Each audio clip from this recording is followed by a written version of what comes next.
Welcome back to the Perfectly Homeless podcast. I'm Yuta May. And I'm Fred.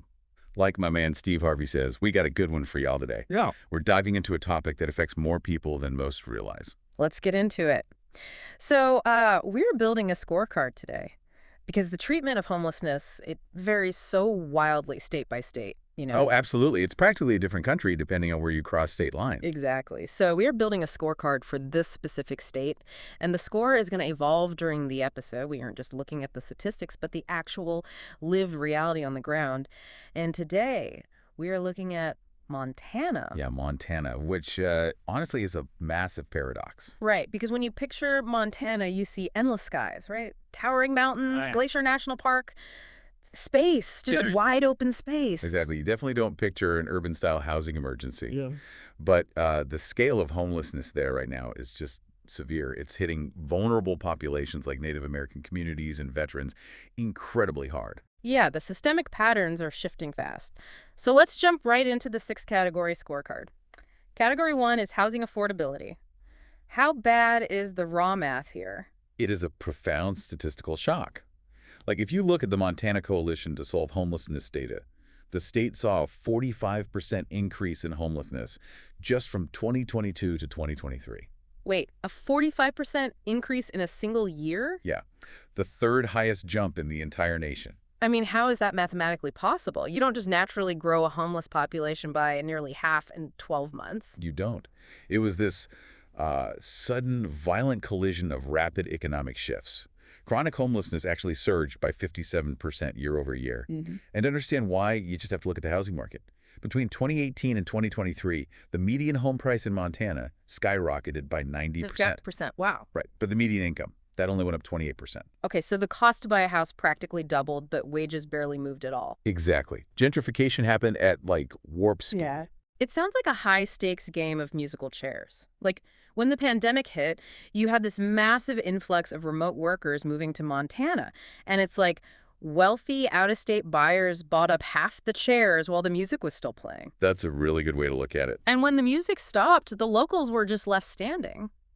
But what about safety nets, like federal housing vouchers? Well, they completely snapped under the pressure. The success rate for eligible voucher holders dropped below 40%. Wait, so even if you have the golden ticket, you can't use it? You can't, because the Department of Housing and Urban Development, HUD, they use lagging data to set what they call fair market rents. But the local rent spikes were happening so fast, the HUD data didn't capture it. So landlords have zero incentive to accept a voucher that barely covers half the current market rate. Man, that is bleak. So let's move to category 2, which is shelter access. If the math is that broken and people can't pay rent, they don't just vanish, right? Right, they don't. And this brings us to a 2023 legal needs assessment by Carmody and Associates, looking at low-income Native American populations in the state. People enter this state of what researchers call silent homelessness. Silent homelessness, so invisible to the public eye. Yeah, exactly. On reservations and in rural pockets, there is just a massive lack of available housing, so families are forced to just crowd together.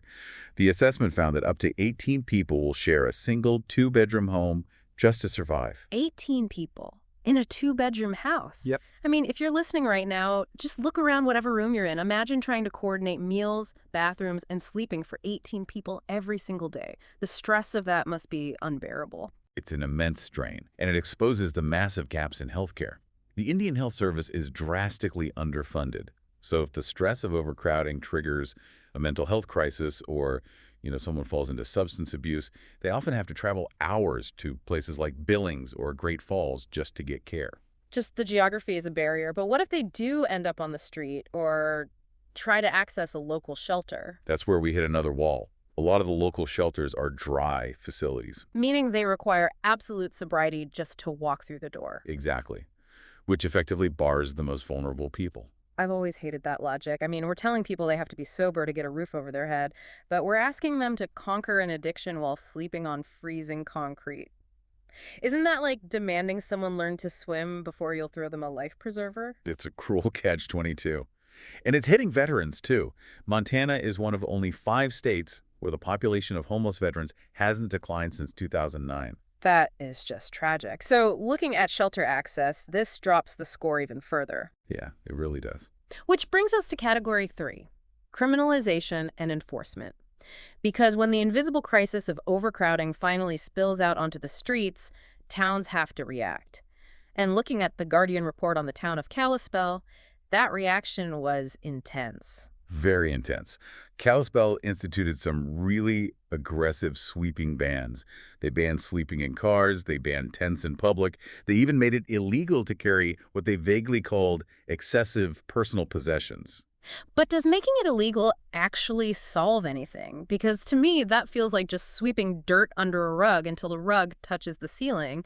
You aren't reducing the problem, you're just making it infinitely more dangerous to exist. And we have to talk about the political divide driving this because it is fierce. Right, and just to be clear to you listening, we are neutrally reporting both sides here. We aren't endorsing either viewpoint, just laying out what the people on the ground are saying. Exactly. So on one side, you have the Flathead County Commissioners. They published a letter completely rejecting the idea that this is an economic crisis. They blamed coastal liberal cities, saying they are exporting a homeless lifestyle to Montana. A lifestyle. Yeah. One commissioner actually went on record attributing the root cause of the crisis to the breakdown of the American family, which he claims started specifically with black families. Wow. Okay. And what is the other side saying? The local advocates and service providers flatly reject that. They point directly to the data we just talked about, the 90% rent spikes, and the fact that the state slashed millions from mental health budgets. They argue it's a systemic economic failure, not an imported lifestyle. Right. But regardless of the politics, when a town's leadership signals that a certain group is unwanted, the real-world consequences are horrific. They are. The criminalization creates a hostile environment. Unhoused people in Kalispell reported being targeted with paintball guns, having cinder blocks thrown at them. And most tragically, a group of teenagers with reported neo-Nazi ties beat a 60-year-old unhoused man to death. Oh, man. That is so heavy, and it perfectly illustrates how dangerous criminalization can be. This severely lowers the overall picture for Montana. Without a doubt. Which means we are at the midpoint score moment. Based on affordability, shelter access, and criminalization, what is the draft score looking like? Right now, presenting the draft score overlay on the screen, I'd say we are sitting at a very rough 35 out of 100. 35. Okay, but emphasize this to the listener. This is not the final score. We still have 3 categories left, and they might significantly change the result. Exactly. So let's keep evaluating. Category 4 is vehicle dwelling friendliness. Now, you already mentioned Kalispell bans sleeping in cars, but what about the infrastructure design? It's actively hostile. Mm-hmm. Kalispell actually physically removed benches from public bus stops so people couldn't sit. They just took the benches away. Yeah. And then they went further. They replaced the traditional public transit system entirely with an app-based service. Wait, so you have to hail the public bus with a smartphone? You need a smartphone, you need an app, and you need a linked credit card or bank account. That is wild. I mean, if you are living on the street, your phone is probably dead or lost, and you might not even have a bank account. Exactly. It effectively locks the unhoused out of moving around the city to get to jobs or medical appointments. That isn't an accident. That is intentional design to exclude people. So for vehicle dwelling and public space friendliness, this shifts the score even lower. Definitely. It's a harsh reality. But let's look at category 5, outreach and social services. Because I know it's not all bad news. There are people fighting back, right? There really are. The grassroots support is incredible. Groups like the Northwest Montana Veterans Food Pantry are stepping up big time. They aren't just handing out food, they are providing gear, durable medical equipment, and actively connecting people with housing vouchers. That's amazing. And what about that massive gap in healthcare we talked about earlier with the Indian Health Service and the rural veterans? The infrastructure is slowly adapting. In January 2026, the brand new Kalispell VA clinic opened. It expanded its footprint by nearly 40%, which dramatically reduces the travel burden for rural veterans who used to have to drive hours across the state. Okay, so that is a huge positive. This raises the overall picture, which leads perfectly into our final category, pathways to permanent housing. Because you can't just shelter your way out of a housing shortage, you have to actually build homes. Yes, and this is where we see major legal and legislative pushback. Let's go back to Kalispell for a second. The city council actually voted to close a privately run, low-barrier winter shelter called the Flathead Warming Center. The one that serves like 50 people a night. Yeah, and it gets below freezing there. Yeah. When the mayor was asked in federal court where those 50 people were supposed to go, he suggested they find a place within shrubbery bushes. He literally told them to go hide in the bushes. He did. But here is the pushback. The Institute for Justice sued the city, and a federal judge granted an injunction to keep the shelter open, calling the city's reasoning subjective, nebulous, and meaningless. Good. So the courts are stepping in, but what about the actual housing supply? That's the real game changer. Advocates are calling it the Montana miracle. In 2023, the state passed a sweeping package of zoning laws. Oh, this is Senate Bills 382, 323, all those. Exactly. For decades, towns used exclusionary zoning to only allow single-family homes, which drives up prices. The Montana Miracle laws force towns to allow duplexes, mixed-use buildings, and ADUs, or accessory dwelling units. Basically like a secondary small house in a backyard, right? Exactly. It adds density without building massive towers. Which I always compare to like a necessary bitter medicine. Like nobody loves the idea of state-mandated construction next door to them. But if the state has a severe housing infection, densification is the antibiotic. And the courts agreed. A homeowner group called MAID actually sued to block these laws to protect their single-family zoning, but the Montana Supreme Court unanimously struck down the injunction. So the densification laws are moving forward. That is a massive systemic win. Are they putting state money behind it? They are. The Montana Department of Commerce allocated $10 million in home ARP grants. What's that stand for? It's federal pandemic relief money, specifically for affordable housing. They're funding places like Skalkaho Place in Hamilton, providing actual permanent housing for people experiencing chronic homelessness. Plus, the grassroots groups we mentioned are having huge success with HUD-VH vouchers. How are those different from the Section 8 vouchers that were failing? HUD-VH pairs the rental assistance with clinical case management from the VA, so landlords are much more willing to take them because they know the veteran has a dedicated caseworker supporting them. Oh, that makes so much sense. So pathways to permanent housing actually raises the overall picture quite a bit at the end here. It definitely provides a mathematically sound way out of the crisis. All right. We've covered all 6 categories. It is time for the final summary. Let's grade each category to reveal the final perfectly homeless state score for Montana. Let's do it. For housing affordability, given the 90% price spike and voucher failures, that's an F. Yeah. Shelter access.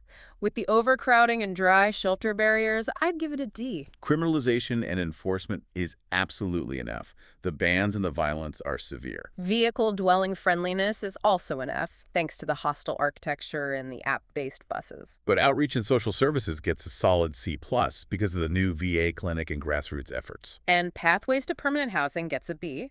The Montana Miracle zoning laws and the home ARP grants are huge steps forward. So tallying that all up, the final perfectly homeless state score for Montana is a 31 out of 100. 41. So major weaknesses in extreme local criminalization and gentrification, but major strengths in statewide zoning reform and veteran outreach. Exactly. It's a state deeply in transition. And even if you don't live in Montana, this state is a magnifying glass for a national crisis. It shows what happens when the cost of living detaches from local wages. It forces every community to decide. Do we house our vulnerable neighbors, or do we hide them in the bushes? It's a choice that plays out in the physical architecture of our cities. Which leaves me with a final provocative thought for you to ponder. As cities start using app-based bus systems and removing benches to deliberately exclude the unhoused, are we redefining what it means to be a citizen? I mean, if a community legally erases the physical spaces where the poorest can exist, does it cease to be a public community at all? That is the real question. That's the perfectly homeless state score for Montana.